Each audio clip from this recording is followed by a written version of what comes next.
जिंदाबाद जिंदाबाद जिंदाबाद।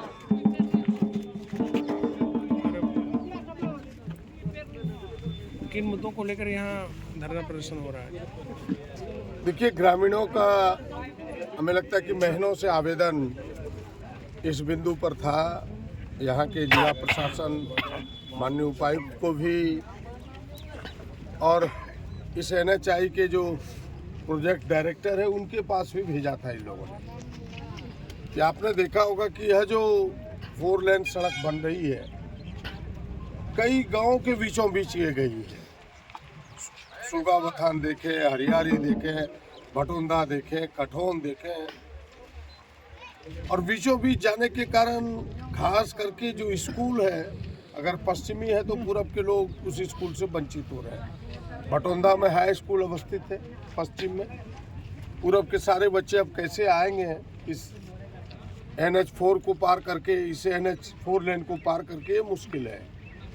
आप भटोंदा मुख्य चौक को देखें तो उसके हाट पूरब साइड में है, पंचायत वन पूरब साइड में है, स्वास्थ्य वन पूरब साइड में है, वहाँ भी 4 लेन है।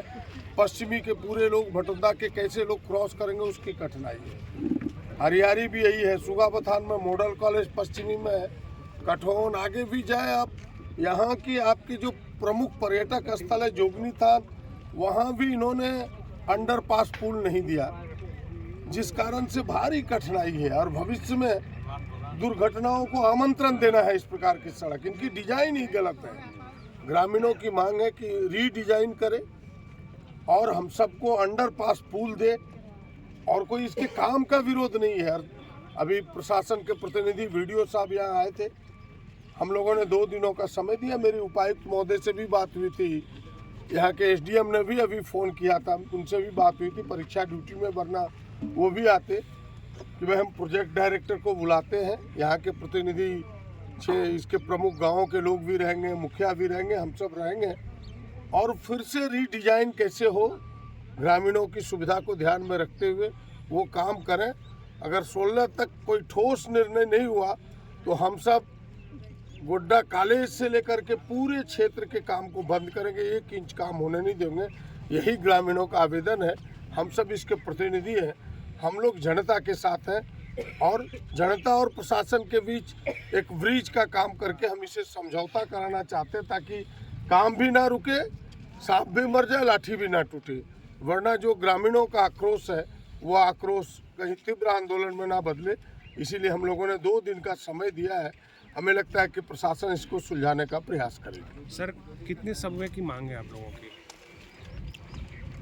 क्या मतलब कितना जो पार पथ हुआ अंडरपास? हमें लगता है कि 4 मिनिमम तो देना ही होगा, तभी ये इसका समाधान होगा, लोगों का समस्या का समाधान होगा। लगातार एक्सीडेंट हो रहा है, उसके लिए भी कुछ कर रहे हैं?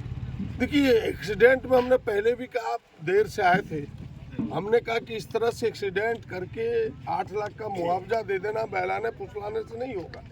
इनके 2 मापदंड हैं। यही NHI ने एक्सीडेंट किया रांची में, जो वहाँ का टावर गिर के मरा, NHI के कारण वहाँ 50 लाख रुपया परिवार को दिया, और यहाँ हमारे परिवार को मात्र 8 लाख रुपया दे के इन्होंने बहला फुसला दिया, 10 लाख दे करके बहला फुसला दिया।